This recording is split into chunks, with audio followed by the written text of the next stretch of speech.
And I love this quote. The news is not that fruits and vegetables are good for you. It's that they're so good for you, they could save your life.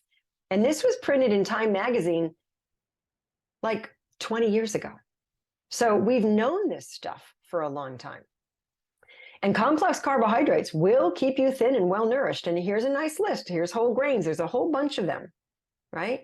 A whole bunch of them. Just pick them, try them. The internet searches are so easy to figure out recipes and looking at things, but you want to make sure the recipes are following, no added oils, no dairy, those kind of things, right? And then you've got unrefined flours. There's, again, a ton of them here. So say you've got some issues with gluten. Well, there's all kinds of options, right? You want to stay away from the brow foods, barley, rye, oats, and wheat. But that leaves you other things that you can do. Lots and lots of options, right? But complex carbohydrates are so good for you. And then we've got egg-free pastas. There's all kinds of pastas now, and this is just a short list. Oh my gosh, I'm in the markets now and I see the different types of pastas. Wow, amazing. And then we've got Asian noodles. Lots and lots of different types of Asian noodles, and you can buy these right in the market now. They've got the international aisles that have lots of wonderful selections. You've got root plants, right? These are grown. They have roots. It's a different type of a plant. You're usually digging it up out of the ground, and they're so good for you, right? You've got carrots and beets and turnips and daikon.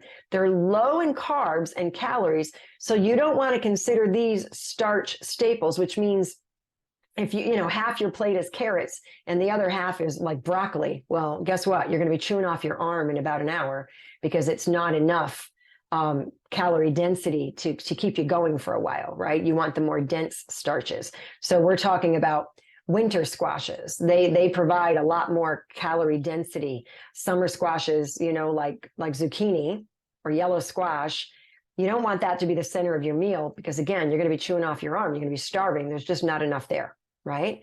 But the other ones are going to be good. And then the legumes. Look at all the different kinds of beans. My goodness, there's tons of them, lots of choices. And lentils and peas, lots of choices. Lentils, brown, red, green.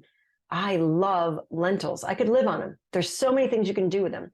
I make lentil chili, lentil tacos, right? Lentil soup, lentil burgers. I mean, there's so much you can do with lentils. They're amazing. I've served lentil taco salad and had a young man in his 30s shocked that there was no meat in that. He could have sworn, he goes, "Are you sure there's no meat in here? Are you sure there's no meat in here?" Because it had a nice texture to it.